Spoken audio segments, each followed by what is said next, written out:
In this video, I'm going to be critiquing my own solves and having other people critique them to see what I can improve on and hopefully get faster. Hope you enjoy.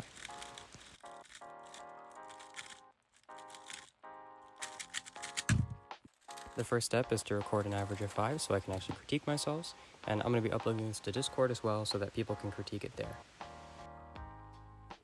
I went over to the solve critique section of the CubeHead Discord server, uploaded my solves, got absolutely destroyed by autocorrect, uploaded them there, and now we wait.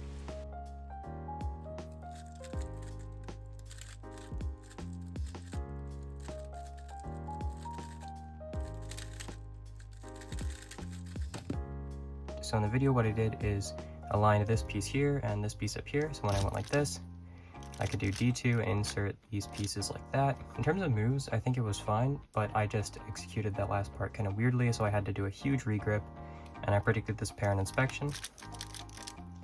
I then solved this pair in the back, which is fine. And that left me 2 pairs in the front, which I think is good. And I should have solved this pair, but instead I went for this one because I just saw it first. And I went like this. And so that, it's whatever, it's fine. It was sub 10. OLL, DLL.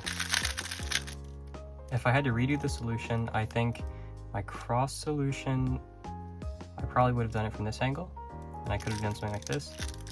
Much better finger tricks, and I can still solve the same pair. And then I get a free pair right here, which I could solve into the back and then see this pair very easily. If I was going for the same cross solution, there's some things I could have fixed in the F2L.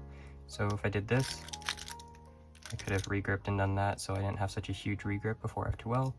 And then if I wanted to do the same pair, I could do that. And I could have used a D move there. It would have saved a rotation, a wide D move that is. And then I could have used this pair here instead. Solve, and then to avoid dot OLL, do a sledge, and then we get the same OLL and a better PLL. So basically I didn't have very many pauses or mistakes, it was just I chose to solve some pairs that were harder than others, and if I did it in a different order it would have been a better solve. After looking at this solve, I think it's pretty good, and it was a very fast time for me at least. It was a low 9. But there was one thing there where I did 2 flicks with my index finger instead of double flicking, so that could have made this faster. This solve, I couldn't really figure out what was wrong with it, and it was actually slower than it should have been. It probably should have been a sub 10, but now that I look at it, it's probably because I paused a lot in between F2L pairs, and I did make a mistake on OLL, so that could have been why. For this next one, it's pretty good. I'm turning pretty fast at the beginning, but I did have a pause there. I believe this was the fastest one. It was 909, which is pretty good for me. And it had a smooth PLL, so that's probably why this one was fast. For this last solve, I'm not really sure what happened. I believe this one was a 10 as well. I think, yeah, that F2L right there where I tried to do keyhole just ended up being really slow, and I made a mistake on PLL. So overall, the things I've deduced that I can improve on myself are picking up my cube, because in the videos when you see I pick it up, I kind of do this weird kind of like grab thing, and it's just slower. And if I went like this, it would have been fast. The other thing would be trying not to miss free pairs, and also solving into the back only when it's helpful, because a lot of times I was solving into the back when I didn't need to be, and then ended up having to do like weird finger tricks with my index finger, like pushing and such.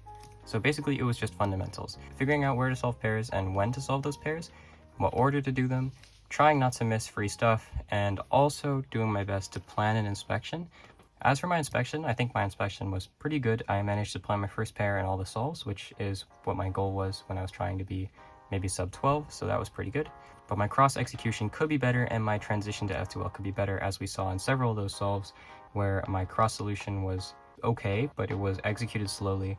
But anyway, that's just me critiquing my own solves. Let's see what Discord has to say about it. So this was actually kind of funny. At first they give cool algorithms like this one, and then someone suggested that I learn color neutrality or dual neutrality, which I already know, but it's still a good suggestion to get better at. And then people just started arguing about whether or not it was necessary to learn color neutrality.